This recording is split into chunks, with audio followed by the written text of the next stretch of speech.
আসসালামু আলাইকুম ভিউয়ার্স, সবাই কেমন আছেন? আশা করি অনেক অনেক ভালো। আমি খুব ভালো আছি। এতক্ষণ হয়তো টাইটেল এবং থাম্বনেল দেখে বুঝতে পেরেছেন আজকে ভিডিওটা কী। তারপর আমি বলে দিই, আজকে ভিডিওটা হচ্ছে আমরা যারা ফেসবুক আমরা সবাই ইউজ করি। ফেসবুকে যারা ফটো আপলোড করি, অনেক সময় দেখা যায় যে ছবিগুলো অনেক ফেটে যায় এবং কি ঝাপসা হয়ে যায়। এখন থেকে আপনি যত ধরনের ফেসবুকে ফটো আপলোড করবেন সেগুলো ফুল এইচডি কোয়ালিটিতে আপলোড হবে।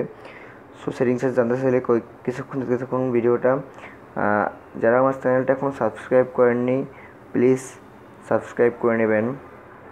লাল সাবস্ক্রাইব লেখা ক্লিক করে সাবস্ক্রাইব করে নেবেন এবং সাবস্ক্রাইব করার পরে দেখবেন যে পাশে বেলের মতো একটা আইকন আছে, নোটিফিকেশন আইকন, বেল আইকন, এটা ক্লিক করে নোটিফিকেশন অন করে নেবেন। সো বন্ধুরা, বেশি কথা বাড়াবো না, চলে যাবো কাজে। আপনারা ফেসবুকের যে অফিসিয়াল অ্যাপটা আপনাকে এটা ইউজ করতে হবে, যেটা আপনি ইউজ করবেন, এটা ওপেন করবেন। যারা লগ ইন করা আছে তারা কিছু করতে হবে না, যারা লগ ইন করেনি তারা ইউজার নেম এবং পাসওয়ার্ড দিয়ে লগ ইন করে নেবেন। তো লগ ইন করার পরে দেখবেন যে কর্নারে 3টা দাগ আছে, এটা ক্লিক করবেন। এটা ক্লিক করার পরে একটু নিচে আসবেন, একটু নিচে হ্যাঁ, সেটিংস, এই সেটিংসে ক্লিক করবেন এবং কি এটার নিচে আবারও লেখা আছে সেটিংস, এটা ক্লিক করবেন। এখানে একটু সময় নেবে, লোডিং হচ্ছে। এই যে ইন্টারফেসটা, এটার সাথে আমরা অনেকেই পরিচিত। উপরে লেখা আছে পার্সোনাল ইনফরমেশন, এটার সাথে আমরা অনেকেই পরিচিত। সো আমাদের এখানে কোনো কাজ নেই, আমরা নিচে চলে আসবো, একদম নিচে চলে যাব।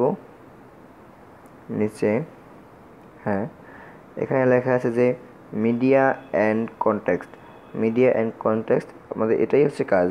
তারপর আপনি ক্লিক করবেন। ক্লিক করার পরে দেখবেন যে লেখা আছে আপলোড ফটো ইন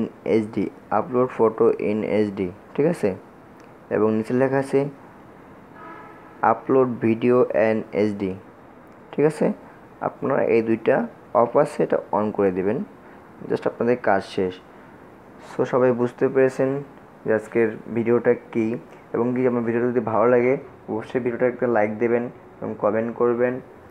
আর যারা সাবস্ক্রাইব করেননি প্লিজ সাবস্ক্রাইব করবেন। আর যারা সাবস্ক্রাইব করেছেন তাদেরকে অসংখ্য ধন্যবাদ। সো বন্ধুরা, আপনাদের এই ভিডিওটা আপনাদের ফ্রেন্ডদের সাথে শেয়ার করবেন। সবাই ভালো থাকবেন। আল্লাহ হাফেজ।